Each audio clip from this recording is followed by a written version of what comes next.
Hey, good afternoon, artists. I've been waiting all morning for the light to get good for me, but it's just not doing that. So we're going to press on.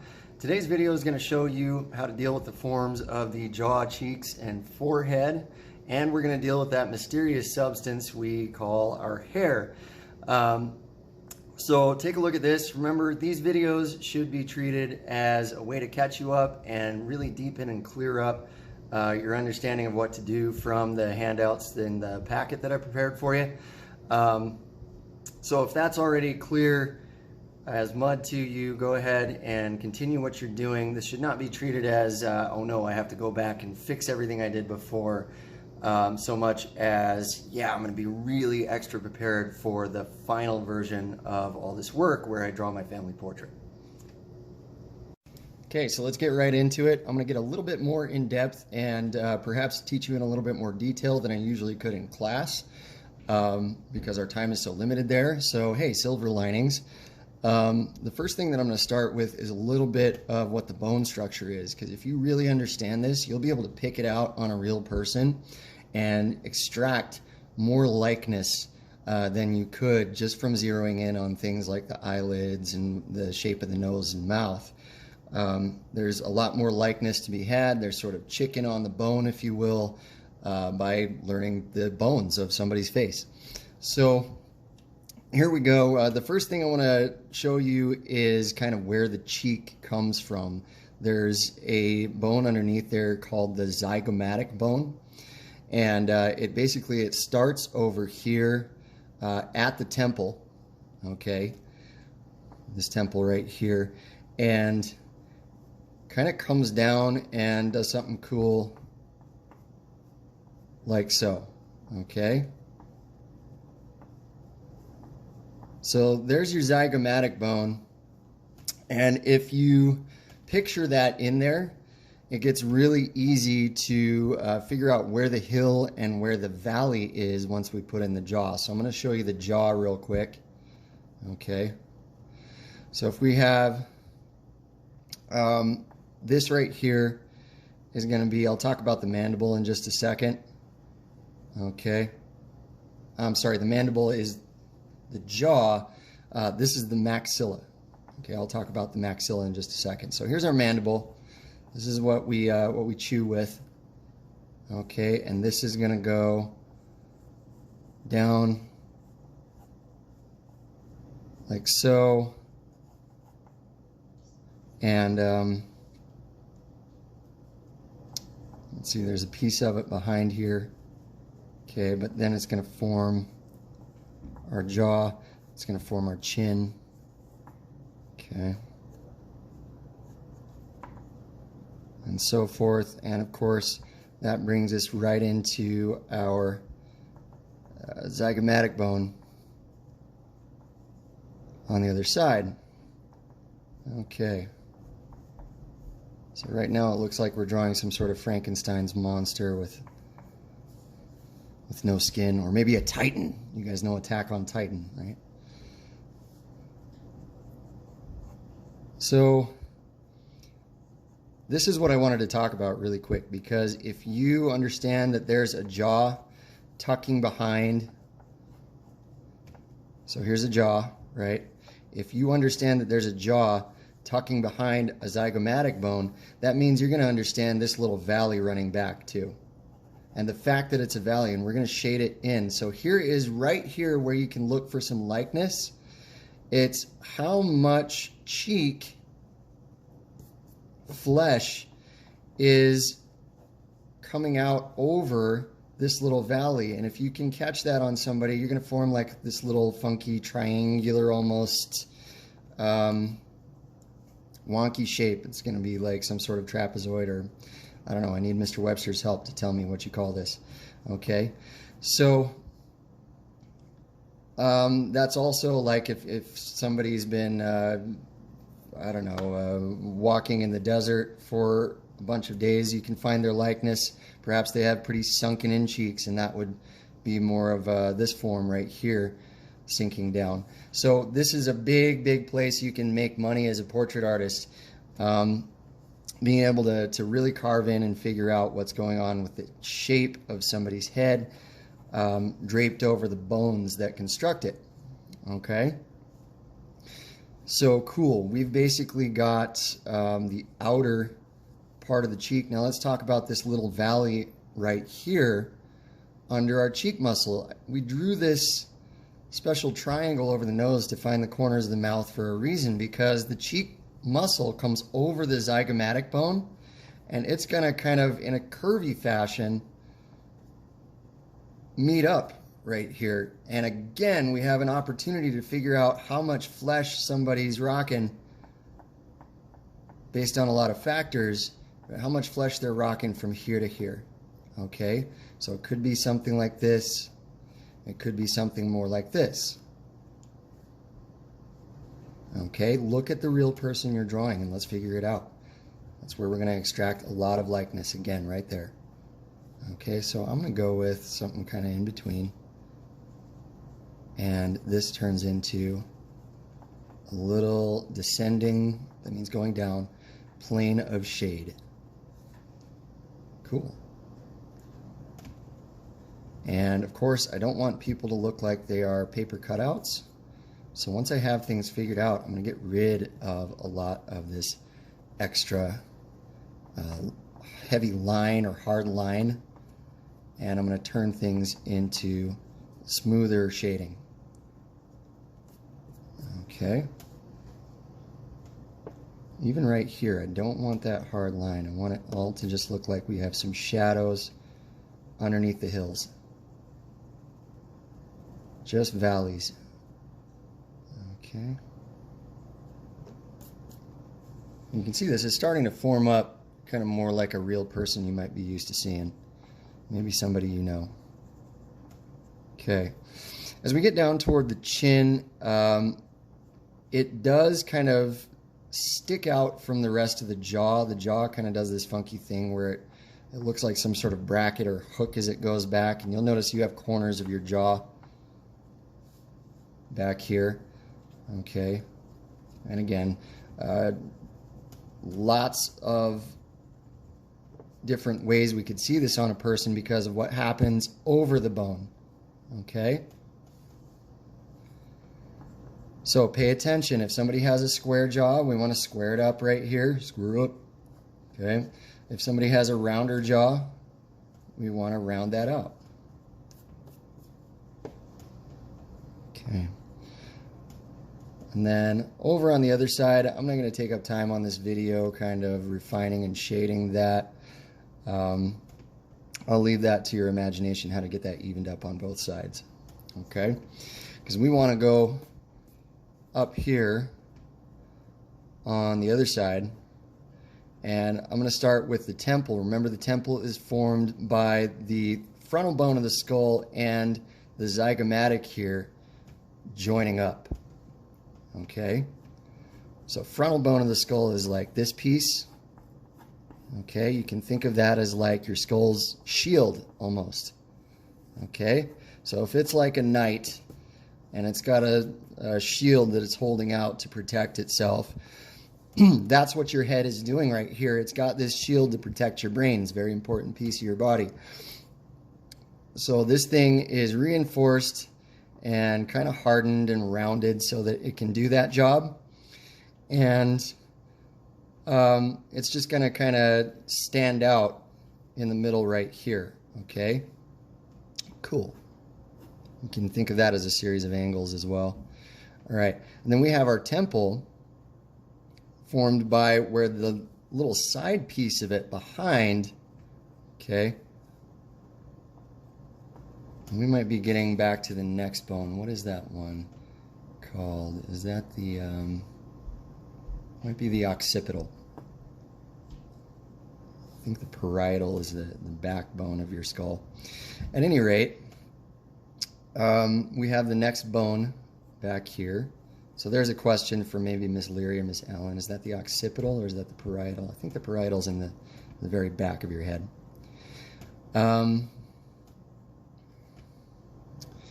At any rate,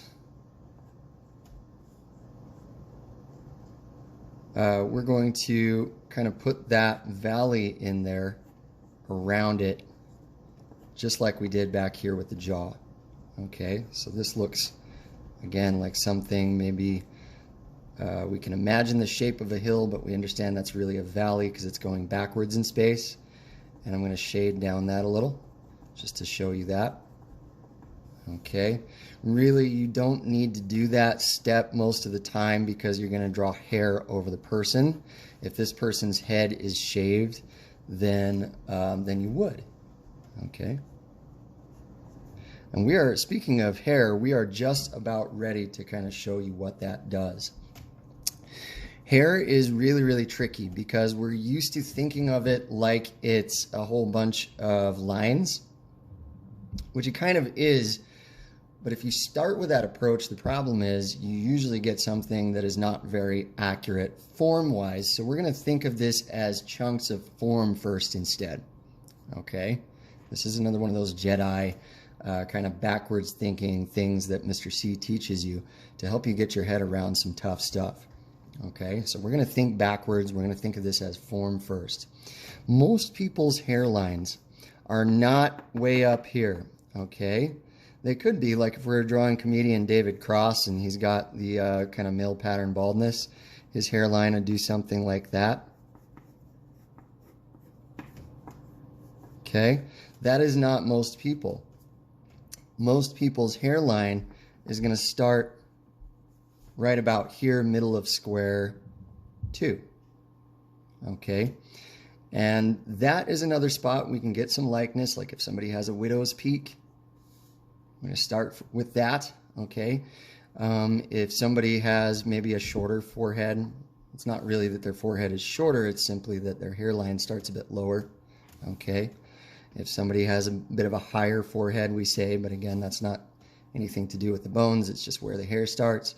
We might draw it somewhere closer to there. Okay, so let me think. Mr. C has about probably a middle high hairline. You might have noticed that with a widow's peak. Okay, so widow's peak is just this little triangular start to the middle of the hair. Okay, so why is that important? Because the hair grows out of the scalp and it has like structural strength of its own. So it's going to kind of grow up and out first and kind of stand up tall first and then slowly be acted on gravity as it moves outward, be acted on by gravity as it moves outward. So I think of this stuff as like strips of paper. If I have a strip of paper and then I let it stand up and then I fold it over right here, there's the next part of it, okay? And then I fold it again and there would be the next part of it because it's moving on the X, Y, and Z axis. It's kind of twisting in space, okay? So if we think of it kind of twisting in space, that helps us to get it fall over and look like it's accurately falling over. Okay. So let's see here. Mr. C kind of combs his hair over on one side. So I'm going to imagine that that is the part of my hair is probably about here. But I also do have that widow's peak. So we're going to do that. Okay. This is probably backwards, but I'm okay with it today because that's the way it worked out. Okay. So again, we have another form of paper that can start, but when I do that, this one is behind the front. So when it's behind the front like that, it's going to have part of it hidden by the front piece, and I'm not going to draw all of it. I'm only going to draw what peeks out from behind. You see that, how that is more narrow, you guys? Okay. So here I go, over and around, and we're letting it rise off the skull. Okay, so this outline of the head that we drew was only for purposes of having a reference. What happens with the hair is it can do just about anything at once, right? So it's not going to be stuck flat against that skull where we drew it. Okay, so my hair is growing out a little bit longer on quarantine. This is fun, you guys. So I'm going to start seeing little pieces come from behind over there. Okay. So every time I think of a piece of hair, I think, what is the big form? And then I start narrowing down slowly to the smaller forms. Out from behind my ears, same thing. Kind of twisty strip of paper. Okay. Twisty strip of paper. So If I just imagine what's going on back there from what I saw in the mirror this morning. Okay.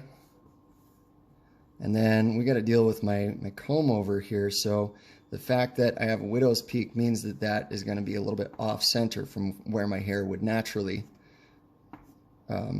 start. Okay. Cool. Again, it's up, out, and over.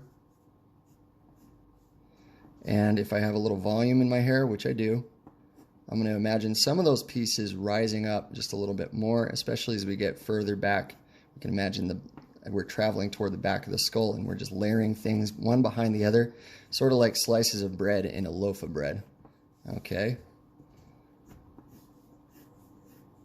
Here's another twisted strip of paper, and you see what I'm talking about, you guys? They kind of, if we imagine twisting strips of paper, we basically got this.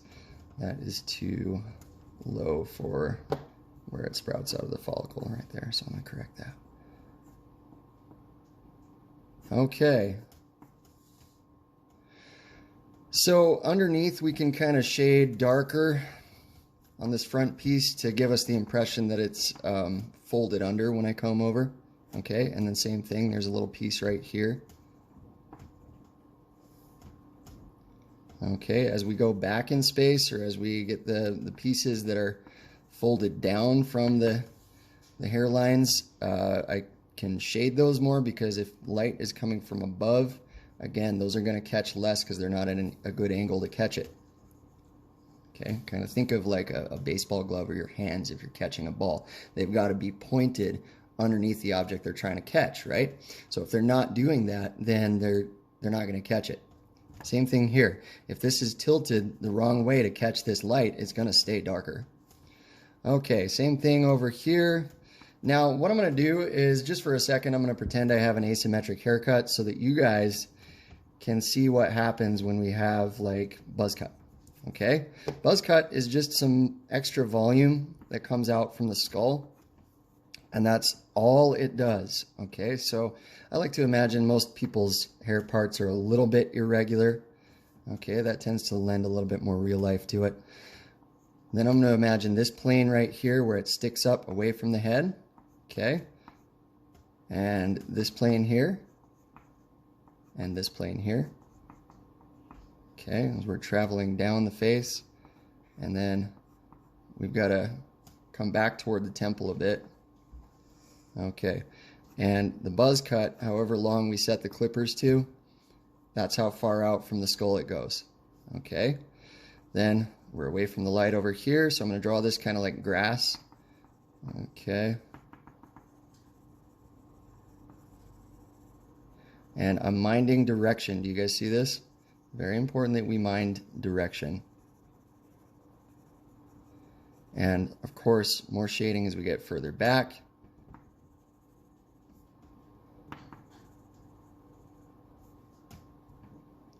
And let's see, what's this going to do? This is going to go dark because we're pointed away from the light source again. So this, our front layer of grass, is going to go a bit darker. Okay, there's buzz cut. All right. What about a beard? What about facial hair? Do you have family members with facial hair? Congratulate them. It's a mark of dignity and awesomeness. Okay. So we're going to treat it at first like a buzz cut if we have somebody with chops going down here, some sideburns. Okay.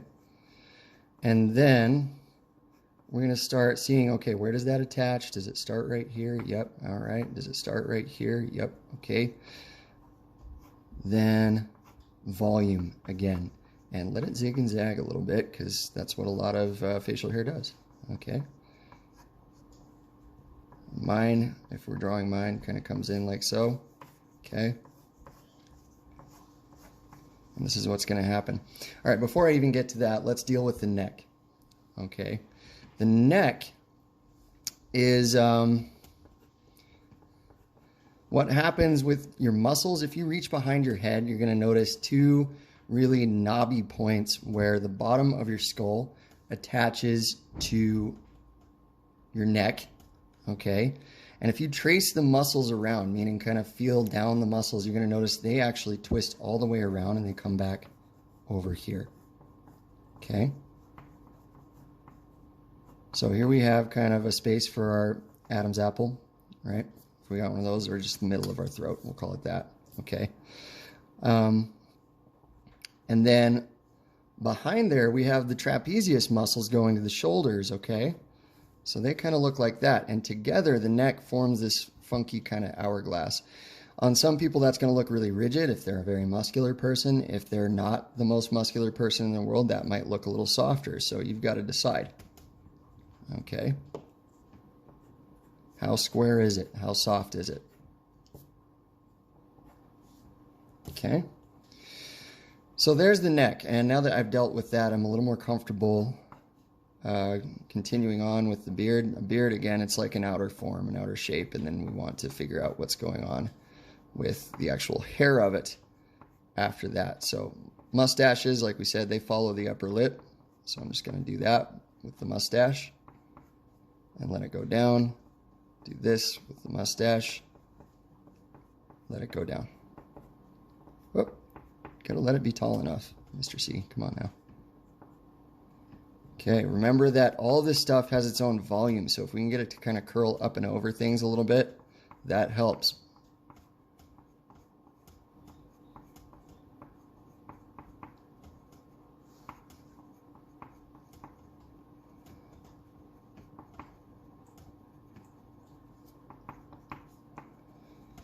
Okay.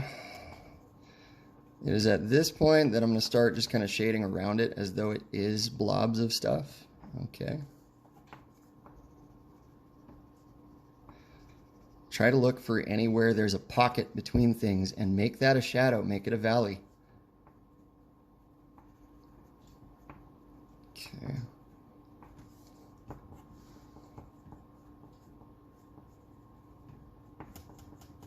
All right. Now we're in business to create the rest of this beard, and I'm just really going to speed up now, guys. I want to wrap this video up for you so you don't have, 30 hours of content to watch today. Okay. So again, thinking of all the weird squigglies that my beard hairs do, but now we're getting to the bottom. Yeah, I can go and just have fun going random with it, with the jagged edge of that.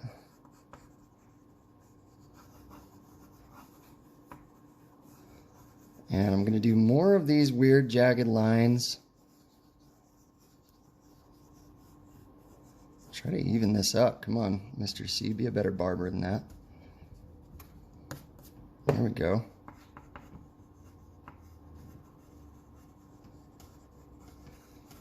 I have fun doing more of these jagged, funky lines on the outsides of the beard where I know that the shading is going to stay darker.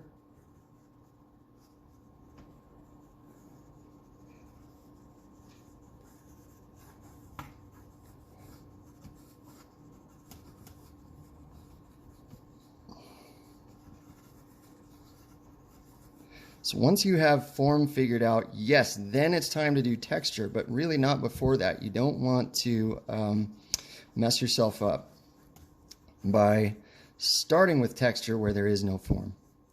Okay? It's kind of like everything we've been talking about as far as our drawing philosophy. We got to make sure we plot things out before we decorate them. And with a little more video magic, you can see that I've got this thing mostly done. I've started to surgically remove my guidelines. Now that's something that hopefully you guys won't have to do because since you're not demonstrating this in 1 or 2 takes, you want to remove those guidelines before you ever shade into things. So that's one thing I want to say, do what I say, not what I do on, is make sure you're erasing your guidelines beforehand as you go so that you don't have to do such careful surgery as I did. What I'm going to show you before we're all done today is just how to take care of these eyebrows. You can see that I started right here underneath the corner of this little ridge where the brow bone is, and I'm just going to bring the hair up and out from that corner, Okay, now a lot of people have a lot of different kind of eyebrows. I'm going to show you my sort of bushy eyebrows, okay? And then you've got to do the thinking, okay? As the person I'm drawing, do they have very thin eyebrows? Are they a person who wears makeup and pencils them on? You've got to make adjustments for that stuff. But basically, this is just more hair, so we're going to think of it as a form first, and then as individual pieces. And take it easy on yourself. If these don't line up perfectly the first time, you might make adjustments, or you might just leave it that way if you got somebody making a smart aleck face at you like me. So the last thing that I want to do before I leave this is just put a little bit of the shadow back in, what's that fancy word again? Glabella. Back in the glabella, because that is a notch. That means it's a valley where the nose comes into the forehead. So I'm just going to shade that ever so softly. And even that feels like a little bit too much. So here comes Mr. Eraser to just pat that a little softer. Okay, guys, that is essentially a finished portrait, you know, as long as I do some more surgery and get rid of these guidelines here. Let me know how that goes for you in the comments on this post, and have an awesome day.